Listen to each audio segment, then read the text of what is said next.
Oh, yeah. They are bringing Sexy back at Addington on Friday night. What a meeting for the middle of winter. The Auckland Cup winner is back, Craig Thompson, Selfassured. Princess Tiffany's back. The Robert Dunn team is out in force. And well done to New Zealand's junior drivers. They saved their own junior drivers championship. What a great story, Craig. The series was cancelled because of COVID, which is understandable. People thought they could have travelled between the two islands. Alicia Harrison and Luke Whitaker and Cherie Tomlinson got together, Craig.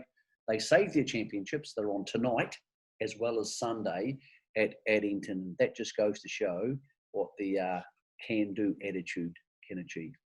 Absolutely, Michael.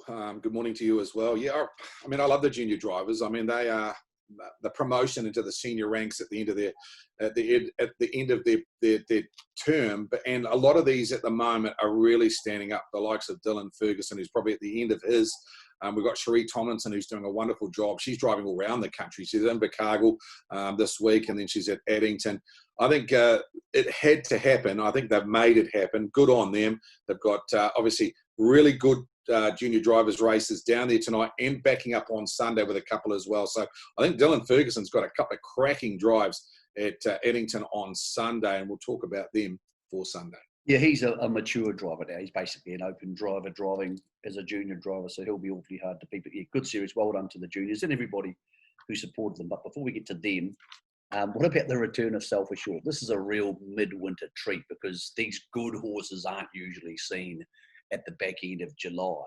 You've been looking at the workouts. There's 3 Robert Dunns and 3 All-Stars, Mark and Natalie. Who wins the first open class race of next season, even though it's still this season? I thought it's very, very tricky, Michael. It's a race that I haven't got a firm opinion on. I tell you what's very interesting. If you get a chance, go to the All-Stars website and have a look at, they all went to Addington during the week and they were filmed as a last lead-up workout, a hard hit out before they go to Addington this week. And they've got footage of the likes of Selfassured going around in his workout with Princess Tiffany. They've got the trotters working out there and Han Shikam and a few others, and a lot of their 2-year-olds that are progressing at the moment going to the races. So that gives you an advantage of having a look and see, well, gee, I like the way it runs the line the last 100 metres. But to answer your question, Michael, as good as Selfassured is, and I think he is probably the benchmark of our open class horses, going to be a big ask for him on Friday. 10-metre handicap against Robert Dunn's 2 that are off the front, which trialled very well the other day. It's a race I probably won't get involved in because I think the bookmakers will have Selfassured favourite and a pretty short price favourite. And I'm not sure, you'd know probably a little bit more than me, that he's screwed down to be where he is to be a winner first up. He won't be. And the key factor is here when they run to the line in these early season races, they tend to run up the straight together. There's not people like getting the shillelagh out and having a crack at them and really, driving them out and rock hard. So where they sit tends to often be where they finish. I'm not saying that'll happen tonight, but it happens quite a lot in these early season races. Horses don't stomp home down the outside. Got to ask you about another horse you mentioned earlier, Enhance Your Calm. We know how good he is. He's half a prick, to be completely honest. And he's up against 2 good young horses, a Midnight Dash and one I think everybody's falling in love with, Craig, and Cracker Hill. It's the feature trot of the night race 10.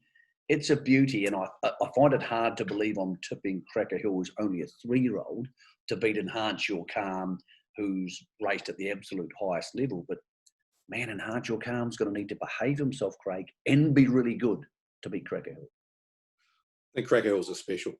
Simple as that. The reason I say that is because I think he's brilliant off the gate. He's one of the quicker trotters I've seen. A bit like Majestic Man. He'll work forward, he'll find the front, and then you've got to run him down. Now, Enhance Your Calm, as good as he is, I believe, in my mind, will have to come from behind him to beat him this week. He's also had a couple of starts, Cracker Hill.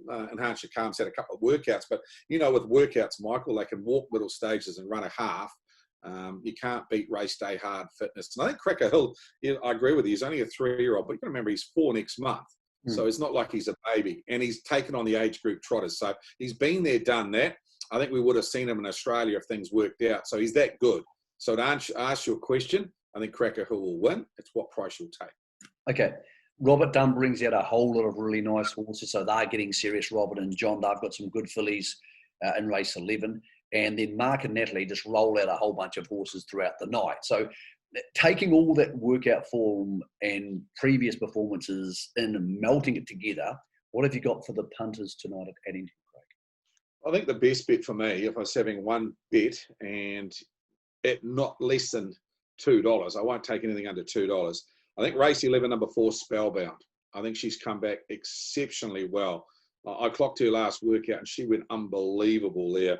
She's drawn barrier 4. She takes on Need You Now and Sugarloaf, who are the stablemates, but I really like the way she's come back. And the 1980 from the draw, Michael, I think she's one of the best bets of the night again, and I don't think she'll be under $2, so you'll at least get something that you can multi up. Okay, all these all-star horses, we saw them last week just winning, so do you just jump on them like the one in the last, which is going to be awfully short, or are you a bit more cautious? Like, is it a case they'll just keep turning up and winning all the time, or are there alarm bells about one or two of them? Well, no, there's not alarm bells. It's just, it's difficult how you place them and how they've placed them. I mean, that race number 4, Michael, for the 2-year-olds, they've got 6 and Robert's gone 3. Now, this is no disrespect to the maiden ranks, but any of those 5 all-star horses that went to any maiden race would be winning up. First up, Darling Me, Aladdin, Sam Hara, and the Brecon Farms one, Pace and Pride. Yeah, they're all maiden winners when they line up and they all go around the same race. So very difficult. I suppose what you can say to the people is, listen, they're not going to be $1.50 shots because they're all in the same race. So you've got to work out in your mind which is though of the best of those 4 and which is the most forward. For me, Darling Me is very good, but probably value-wise, I like Pace and Pride, Michael. Yeah, what me a too. nice horse, Maiden Splendor, and I think it follows out the right one. I think he's a pretty good horse, Pace and Pride. Super nice racing there. First race is quite early, punters, 4:41. There's 12 races. It really is the relaunch of harness racing for the new season, even though the new season doesn't start for 8 days. Craig Thompson will be back on Sunday morning to talk about the Junior Drivers' Champs.